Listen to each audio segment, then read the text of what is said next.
Laisse du vieux Platon se froncer l'œil austère, tu tires ton pardon de l'excès des baisers. Reine du doux empire, aimable et noble terre, et des raffinements toujours inépuisés.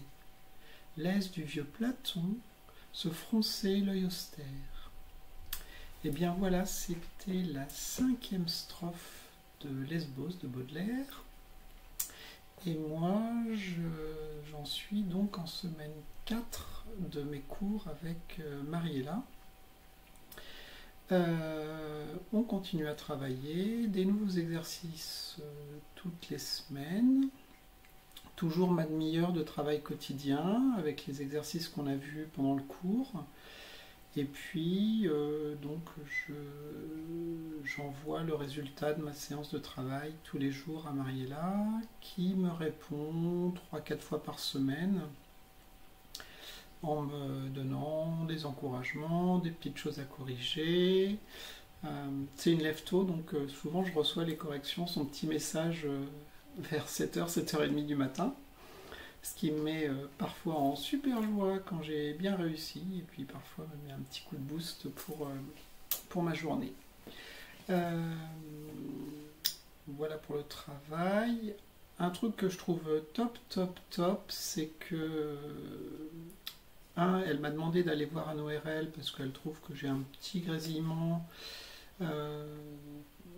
au fond de la gorge et qu'elle voulait savoir si tout va bien au niveau des cordes vocales, donc j'y vais mercredi.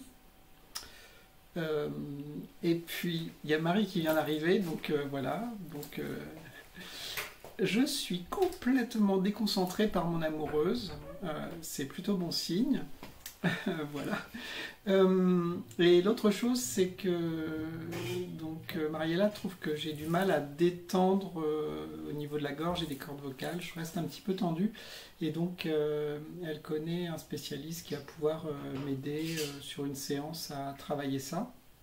Et ça, je trouve ça super sain que quelqu'un fasse rentrer dans ce coaching vocal d'autres spécialistes, ORL, un spécialiste pour ce petit point-là. Ça permet de vraiment optimiser le travail. Moi qui fais un tout petit peu de coaching à mon niveau, c'est exactement la démarche que j'ai quand il faut faire rentrer, j'en sais rien, un nutritionniste, un coach sportif, etc. C'est pas mes spécialités. Et c'est très bien que les vrais spécialistes rentrent en jeu quand il faut, ce qui n'empêche pas le suivi et l'efficacité de tout ça. Voilà. Quoi d'autre? Oui, il y a 2 personnes qui m'ont dit oui, ça serait bien que tu nous dises pour ton maquillage, comment tu fais, un petit tuto maquillage.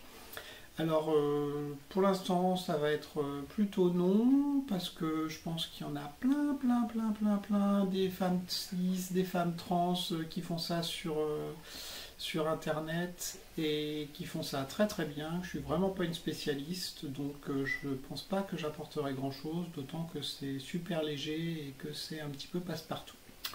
Alors forcément, si j'ai 10 000 demandes, je reverrai peut-être la question, mais je pense pas qu'on en arrive là.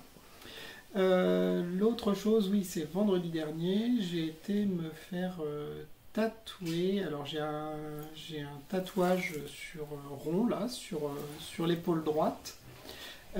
C'est un dessin de Kessaring que j'ai fait quand j'avais 18 ans, que j'aime toujours beaucoup, voilà, qui a un petit peu passé en termes de profondeur de noir. Et puis je trouvais ça trop masculin sur l'épaule, comme ça, le rond. Donc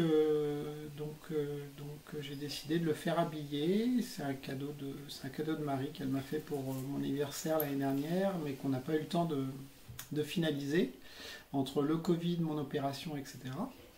Et donc j'y étais vendredi, on a fait la première partie, et j'y retourne vendredi prochain pour la partie suivante, pour finaliser cette partie, et le tatouage sera complètement finalisé avec une prolongation sur l'épaule en septembre, après les vacances, pour que je puisse passer des vacances tranquilles. Je pense que je prendrai des photos, puis je vous montrerai ça la semaine prochaine, peut-être un avant-après. Je vous souhaite une très bonne journée, une très bonne semaine. Les beaux jours reviennent, ça va me faire beaucoup de bien. J'avais envie de soleil, donc c'est parfait. Et puis prenez soin de vous et à bientôt. Merci.